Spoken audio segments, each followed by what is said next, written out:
lo realizamos los compañeros del cuarto C del Colegio San Juan Bautista de La Salle.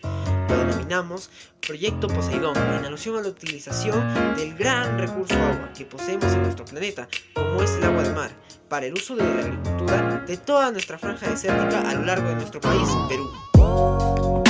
Pasemos con la descripción de la realidad del problema. Desde la década de los 70, el Ministerio de Agricultura del Perú ha desarrollado instalaciones de riego en el área costera del Pacífico, una región desértica con escasa cantidad de lluvias, pero cuya tierra es fértil y en donde vive más de la mitad de la población peruana. Sin embargo, el recurso del agua no es utilizado eficientemente, porque las instalaciones son demasiado antiguas para su uso y los fondos y la capacidad de las juntas de usuarios del agua para el adecuado mantenimiento de las instalaciones son limitados. La inversión en irrigaciones, preocupación permanente de los gobiernos, ha disminuido en los años recientes, dada a la crisis económica, el limitado financiamiento externo y la mayor magnitud de los recursos necesarios para solventar la actividad agropecuaria. Como consecuencia, constatamos una inicial reorientación de las inversiones hacia el mejoramiento de las irrigaciones existentes. Además de esto, se estima que en los próximos 20 años el desarrollo rural puede contribuir a duplicar el ingreso per cápita por medio de la población rural. El Producto Bruto Interno, la agricultura y los productos agroindustriales pueden triplicarse. Por lo tanto, es imperativo tener proyectos económicos y de políticas sociales bien diseñados. Y para terminar de contextualizar, la costa del Perú es una faja costa desde 30 hasta 200 kilómetros de tierra, sin lluvia y con aproximadamente 3.000 kilómetros de longitud. Hay 56 ríos que nacen en los Andes y corren hacia el Océano Pacífico. Sin embargo, pocos de ellos tienen agua todo el año, y los volúmenes de agua más altos ocurren durante diciembre y marzo, cuando gran parte del agua se pierde en el océano. Incluso con esto, los niveles de agua dulce en los ríos irán disminuyendo conforme los años pasen debido al cambio climático. Por esto es importante buscar nuevas fuentes de recursos hídricos. Ahora vamos con la formulación del problema. Para esto necesitamos hablar del uso del agua de mar para la agricultura. La posibilidad de transformar en agua potable el agua salada ha sido un anhelo del ser humano desde hace tiempos inmemoriales. Ya desde la prehistoria, el hombre observaba que en su ciclo natural las grandes masas de agua como los ríos, lagos y el propio mar se evaporaban con el sol, formando las nubes. Sabían asimismo que las nubes eran las responsables de la lluvia y que de estas no contenían sales ni impurezas. Pero como dije antes, esas fuentes de agua dulce pronto se irán acabando, y la única manera de obtener agua dulce, por lo menos y por ahora en la costa, sería mediante la desalinización. En conclusión, cuando hablamos del agua tendremos que tener en cuenta que el agua del mar es el 97% del total del agua de nuestro planeta, y por lo tanto usarla no solo como agua potable, sino también como complemento mineral y como el mayor recurso hídrico de nuestro planeta. Ante esto, también exponemos que el Estado peruano está desaprovechando las tierras fértiles y con alto contenido de nutrientes ideales para los cultivos, encontrados en zonas como Clemency u otras llanuras costeñas en nuestro litoral. Finalmente, planteamos el problema ante todo lo explicado, que sería el desperdicio de zonas desérticas altamente productivas en la costa peruana. Y como dato adicional les hacemos de su conocimiento que el 80% de los terrenos superficiales que componen el prospecto Cerro Alto, un proyecto minero, son reclamados en posesión por la Asociación de Irrigación de Clemency. Sin embargo, actualmente permanecen en calidad de terrenos erizados pertenecientes al Estado, tal como se puede evidenciar en el anexo 2E, en el que se presenta el certificado de búsqueda catastral emitida por la zona registral número 12 de la sede de Arequipa. Las desaladoras para acabar con la sed del mundo.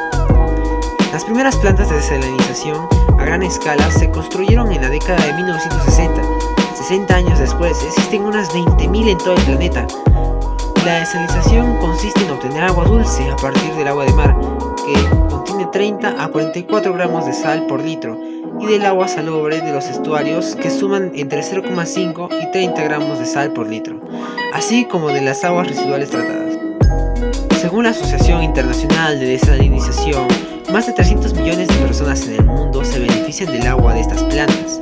Más impresionante aún, Países como Bahamas, Malvinas y Malta satisfacen todas sus necesidades de agua mediante este proceso.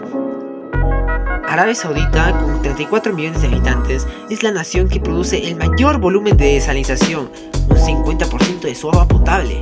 Australia es otro gran impulsor de esta tecnología que desde finales de la década de 1990 y tras una crisis hídrica comenzó a levantar plantas desalinizadoras en sus ciudades. América Latina se convirtió en uno de los mayores mercados emergentes de desalinización. En el continente existen 30 plantas y se plantea invertir más de 25 millones de dólares en proyectos futuros. Chile, que ya suma 18 plantas, tiene previsto construir en el desierto de Atacama la mayor desalinizadora alimentada por energía solar de toda Latinoamérica. México cuenta con 5 plantas, Colombia con 2 y Argentina con 1, mientras que Perú utiliza el agua de sus 5 desalinizadoras con fines agrícolas, industriales y de consumo humano. Para el caso que nos atañe, observando un proyecto similar que es la irrigación Lomas de Hilo, en la ficha del proyecto del Ministerio de Economía y Finanzas, en el 2003, tiene el estudio de factibilidad observado. Para el año 2009, se reactivó el proyecto, que después de 3 años, o sea, en 2012, se aprobó el estudio con un presupuesto de 196 millones de soles en el 2013. En el año 2021, el presupuesto se incrementa a 321 millones de soles, después de 10 años de espera. Luego, se ha demorado 10 años más en su ejecución, haciendo un total al año 2022 de 20 años, significando en costos y haciendo un acumulado al año 2021 de 225 millones de soles. Como podemos observar, en la presente lámina se nota el gasto en los diferentes años que ha significado el proyecto de Lomas de Hilo, resultando un costo altísimo comparado a los costos aproximados de nuestro proyecto Poseidón. Razones por las que se desarrolla el presente proyecto. 1. Uso de agua de mar para agricultura. La posibilidad de transformar en agua potable el agua salada ha sido un anhelo del ser humano desde tiempos inmemorables. Ya desde la prehistoria, el hombre observaría que, en su ciclo natural, las grandes masas de agua como los ríos, lagos y el propio mar se evaporan con el sol formando nubes. En conclusión, cuando hablamos de agua, tendremos que tener en cuenta que el agua de mar es el 97% del total de agua de nuestro planeta y por tanto usarla no solo como agua potable, sino también como agua para la agricultura. 2. Crecimiento de la frontera agrícola. Una política de irrigaciones supone implícitamente una política agraria que es parte de un proyecto nacional basado en nuestra realidad. Es por ello que el análisis y la evaluación de las irrigaciones deben tomar en consideración las características económicas, políticas, sociales, jurídicas y administrativas del país, así como el momento histórico en el que fueron ejecutadas. Una política de irrigaciones implica identificar una estrategia que permita al mismo tiempo el aumento de la producción y la transformación o desarrollo del agro en todos sus aspectos. Las medidas que habría que tomar para el incremento de la superficie agrícola es ejecutar pequeñas, medianas y grandes irrigaciones para el aumento de la productividad de las tierras existentes. Objetivos de nuestro proyecto. Objetivos generales. Lograr que nuestras generaciones piensen que la solución de nuestra agricultura de la costa sur del Perú es a través de irrigaciones con el recurso hídrico del mar, es decir, empleando la tecnología futurista y económica de desalinización. Objetivos específicos de nuestro proyecto. Primero, mejoramiento de nuestra tecnología de desalinización del agua de mar, impulsando con política de gobierno la priorización del estudio y mejoramiento dentro de las universidades, colegios y centros de estudios de las nuevas generaciones del país. Segundo, aminorar los costos de producción con la disminución de los costos operativos de producción del recurso agua. Vale decir que los agricultores notarán dicha disminución en sus procesos productivos. Tercero, poder impulsar en nuestro país proyectos de desalinización en todas las regiones costeras de nuestro país y no quedar relegados al gran impulso de estas tecnologías que tiene nuestro vecino China. Expectativa del proyecto. Nuestro proyecto demostrará que el sistema de desalinización sea más efectivo y eficiente en el proceso constructivo, en el aprovechamiento del agua de mar y en no significar años de demora en la construcción de dichos proyectos de irrigación. El sistema más avanzado y eficiente para lograrlo es la ósmosis inversa. La ósmosis es un fenómeno físico por el cual si dos líquidos separados por una membrana semipermeable con diferente concentración entran en contacto, esta tiende a igualarse. El líquido de menor concentración atraviesa la membrana hacia de mayor concentración. En la ósmosis inversa invertimos el proceso. tomamos agua de mar, solución con una alta concentración, le aplicamos una gran presión y le hacemos pasar a través de la membrana. Al otro lado obtenemos agua sin sal, mientras que en el lado original queda el agua restante con la sal que la membrana ha impedido pasar. Veamos el proceso completo. El agua se extrae del mar y recibe su primer tratamiento, en el que se eliminan impurezas, aceites, algas y residuos. Una vez libre de sustancias orgánicas, el agua con sal es sometido a la ósmosis inversa. En el filtrado se obtienen dos corrientes, salmuera y agua dulce. La salmuera, por un lado, se diluye antes de ser devuelta al mar para evitar concentraciones de sal que de otro modo podrían ser nocivas para el ecosistema. El agua dulce, por otra parte, pasa por un proceso de remineralización y cloración. Se almacena en depósitos y de ahí se envía a la red de distribución para su consumo. La ósmosis inversa no solo es el sistema de desalación más avanzado, sino también el más eficiente y el más beneficioso para el planeta. Genera hasta 4.5 menos emisiones de efecto invernadero que el resto de tecnologías.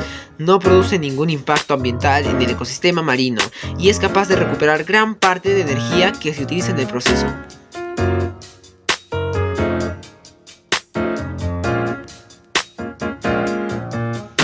Con todo lo conocido anteriormente, paso con la descripción del proyecto. El proyecto consta de una bomba de succión hidráulica que conecta una tubería de succión de 400 metros aguas adentro, a una profundidad mínima de 30 metros, por mediante de otra tubería de aducción de 200 metros con la que se llega a la planta de desalinización. Todo este sistema de succión y bombeo podrá funcionar con energía mediante fuerza eólica, es decir, la energía eléctrica para hacer funcionar las bombas, así como la planta desaladora. A continuación, por medio de un sistema de bombeo, el agua tratada es conducida hasta un reservorio con estructura de tierra armada y protegida con geomembranas. Así, de esa manera se logre un buen sistema de regulación de nuestra irrigación. Enseguida, mediante una tubería de conducción, el recurso hídrico se traslada hasta el área de irrigación. Esta tubería de riego debe ser por sistema de gravedad, o sea que no intervenga ningún equipo para lograr que el agua llegue al terreno de cultivo, dado que el área de riego tiene un menor nivel de altura con respecto al nivel del reservorio.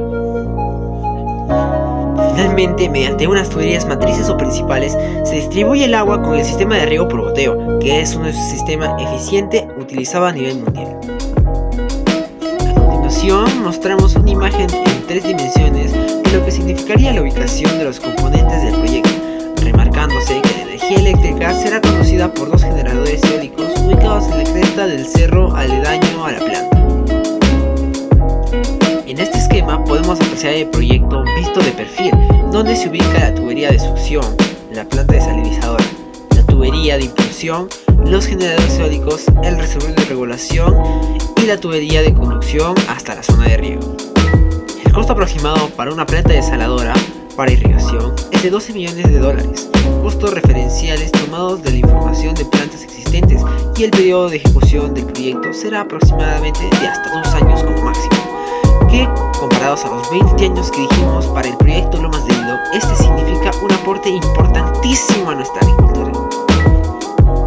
Para finalizar, les compartiré nuestras conclusiones del proyecto. El costo de transporte de agua desde su fuente primaria es más económico desde el mar que desde las cordilleras. La energía eólica es la fuente de energía para todos los procesos que significa el ahorro de la producción.